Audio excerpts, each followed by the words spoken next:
Hello and welcome to your practice for today. The posture that we'll be working on is figure 4, and I'm going to show you a standing version, and then at the end of the sequence we will end up doing it on our backs in a supine position as well. So to start, come into a steady and grounded mountain posture, Tadasana. You can bring your hands to your heart and your belly, or you can bring your hands to this palm to palm position right in front of your chest, and take a few deep breaths here.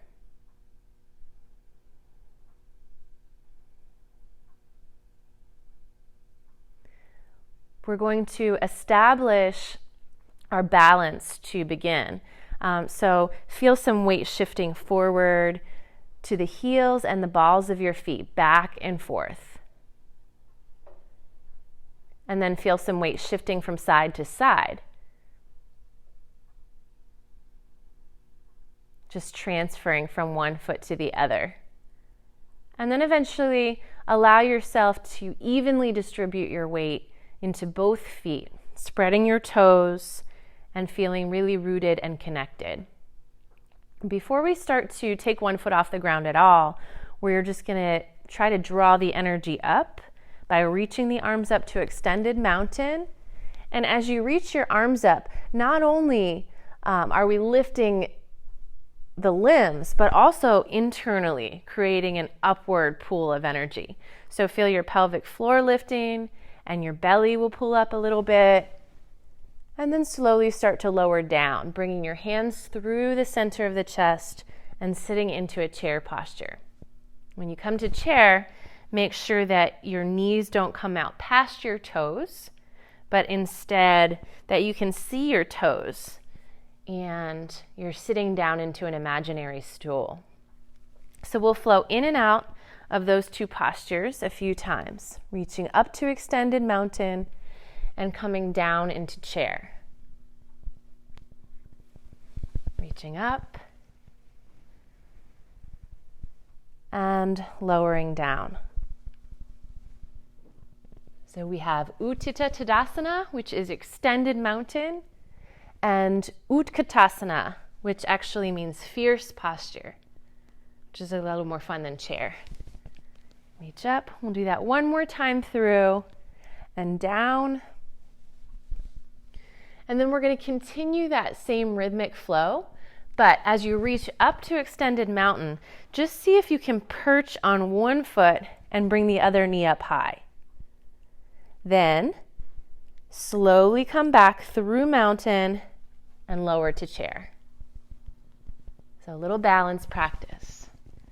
Other side. Lift everything up. Inward energy drawing up, arms and one leg drawing up. And then soften the knees to receive the body weight down into chair. And just keep on moving, seeing how quiet you can land, really placing your foot down softly. Kind of like a little ninja sneaking here. Slow steps. Breathe in. Breathe out. Breathe in.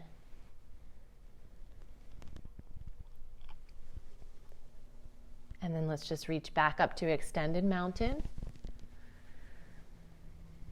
And bring your hands to the center of your chest. And just take a pause here. Take a moment to breathe.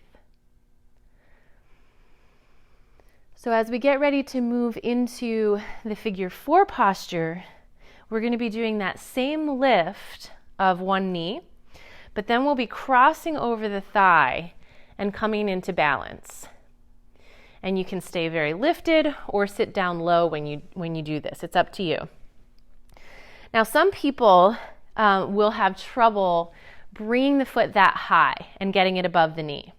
So if that is the situation that you find yourself in, you can simply bend your standing leg and make that shape with your other leg. So it's still the same posture. Your lifted leg is in external rotation of the hip, and you've just got your toes down. It's going to fire all the same muscle groups, and it's going to work on your balance for sure. So that's an option. You can come right into that, or just like we've been doing, stand on one foot and lift the other leg, but instead of lowering down into chair, cross your ankle just above your knee. Not on the kneecap, but on the thigh above your knee, and lower down. And we'll stay here for a little while, taking some breaths, keeping some activity in your foot. So you're pressing out through your heel and through the ball of your foot, keeping your arch lifted here. It's not just a foot flex, and it's not just a foot point. It's kind of like a floint, a little of both. And that will keep your knee really stable and protected. Now, when you've had enough time here, you can just bring your foot down, or you can try adding a little challenge by lifting everything up. Lift your knee, lift your arms, lift your pelvic floor up like you're doing a Kegel. That's called Mula Bandha in yoga, or root lock. And then bring yourself back to mountain. Take a breath, get steady and still, check in. And we'll get ready to do that on the other side. So feel your weight transfer to the other foot. Lift up. And remember, if you're taking that modification, just place the ball of your foot on the floor and give a little knee bend to your base leg. If not, lift everything up. Cross your ankle just above your knee and lower down a little or lower down a lot. Try not to round your back here. Keep your chest lifted and your belly strong. And if you fall out, that's fine. Just come right back in when you're ready, or take your time and totally reset. That is going to happen from time to time. The more you practice your balance, even if you are kind of falling in and out over and over again, the easier it will become, and the more you'll train that muscle memory to have more time actually holding in the balance. When you feel ready, you can just put your top foot on the floor or lift everything up and then return to mountain. Find some steadiness here. And we'll try that one more time on each side. Let's start with a little chair flow. Reaching up and lowering down. And then we'll just lift one knee and then lower back to chair. And then we'll lift the knee, and this time we'll go right into that figure four. This is also sometimes called standing balanced pigeon. We'll reach up and lower back to chair one more time. Utkatasana. Let's go right into the other side. Lifting up the opposite leg, just a knee lift, and then come down, back to chair. And this time we'll lift up and cross over and come down to your figure four, or your standing balanced pigeon. Holding, breathing, and then lifting everything up and taking one more visit to chair. And then we'll reach all the way up and return the hands to the center of the chest, back to mountain. And take a breath. So now that we've practiced this standing balance version of that posture, we're going to make our way down onto the ground. So come to the top of your mat. Circle sweep the arms all the way up to extended mountain, and slowly hinge down into your forward fold. Just letting your head relax.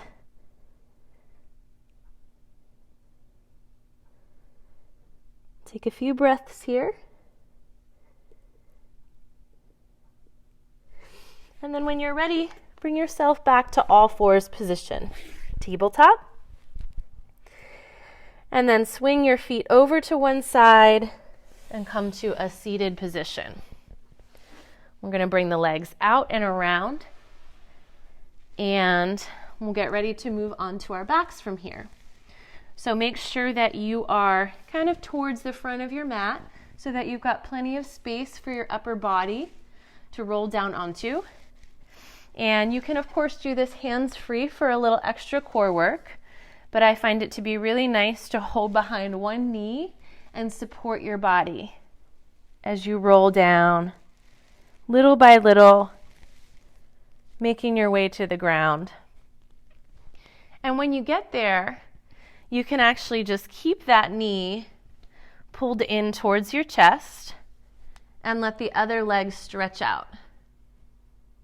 Take a moment to tuck your shoulders back and down and to make sure that your spine is nice and long. Just like we did before our standing figure 4, we'll do a little flow here from our backs before we go into that supine version of your pigeon posture.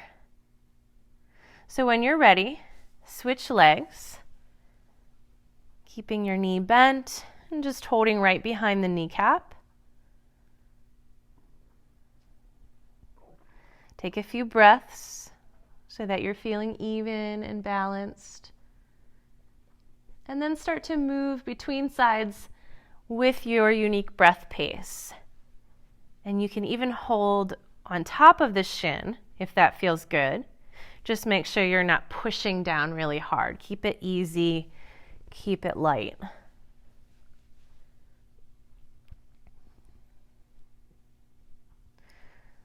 So we can inhale as we bring one leg in, and then exhale as we switch to the other leg. And this is a really nice stretch for your hip flexors when you're holding. And then it's very strengthening for the hip flexors when you're in that exchange. And it's strengthening for the deep core muscles as well. So next time that you come around to having your right knee in towards the chest, just pause there. And then bend your left knee, placing your foot on the ground. And here we're going to start to get into that figure 4 shape, externally rotating your right hip, and just place your ankle just above your knee, just like you did when you were standing. And this right here is a great place to stay. You might use your right hand to very, very gently apply some pressure to your inner thigh. Or you can lift your head up and look. You'll see a triangle-shaped window. You can bring your right hand through there and your other hand out and around and hold on to the back of your left leg, right around your hamstrings.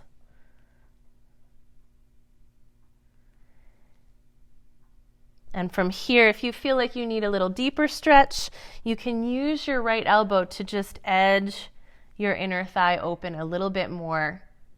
Make sure it stays comfortable and that you're not forcing anything here. Another way to deepen is to hold around your shin. Again, not over pressuring, especially if you feel any discomfort in the knee. But if this feels like something you need to achieve some sensation, then it's a good method.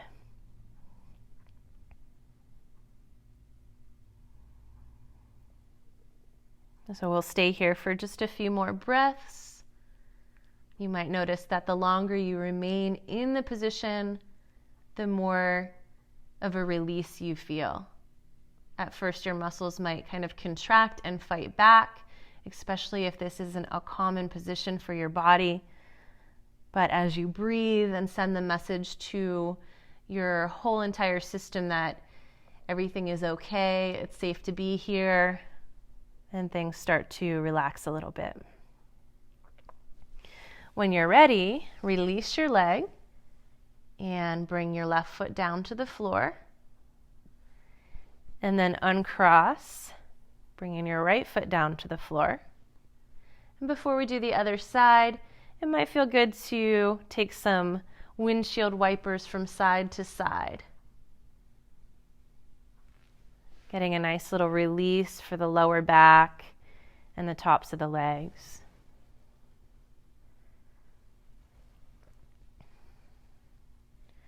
When you're feeling even, bring your feet back to hip width distance apart and keep your left foot on the floor this time. Bring your right knee in.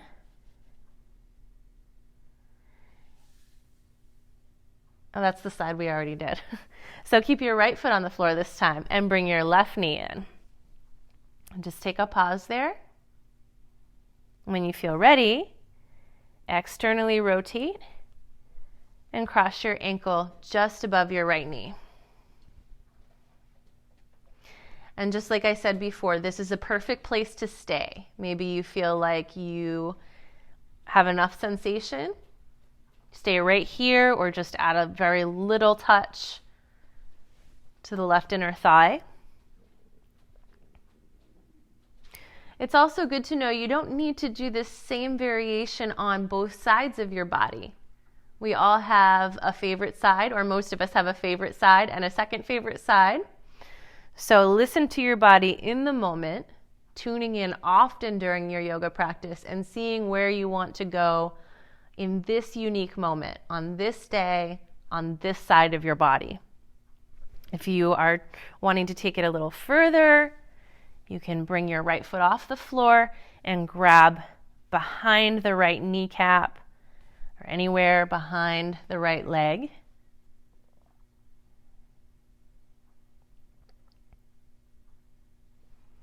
Maybe even pressing very gently with your left elbow to nudge the left inner thigh open a little bit more.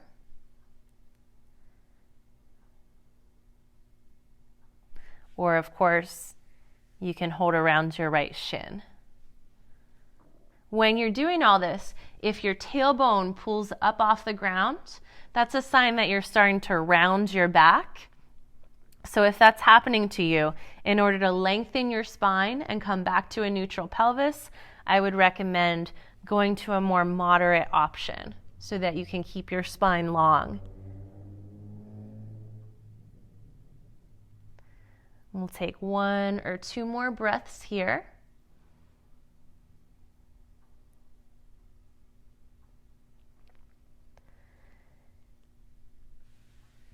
And then when you're ready, release your right leg and bring your foot down to the ground.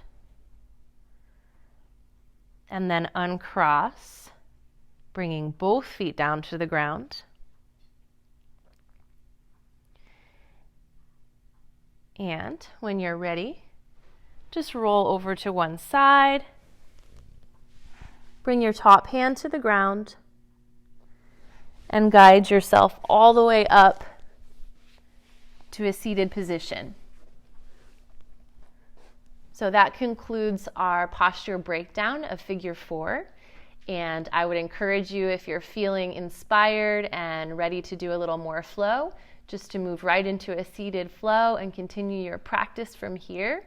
And if you've had enough today, to come back for more posture breakdown tomorrow and to continue with me on through this 21-day journey. Thank you for practicing with me and have a great day or evening. And I'll see you again for more very soon.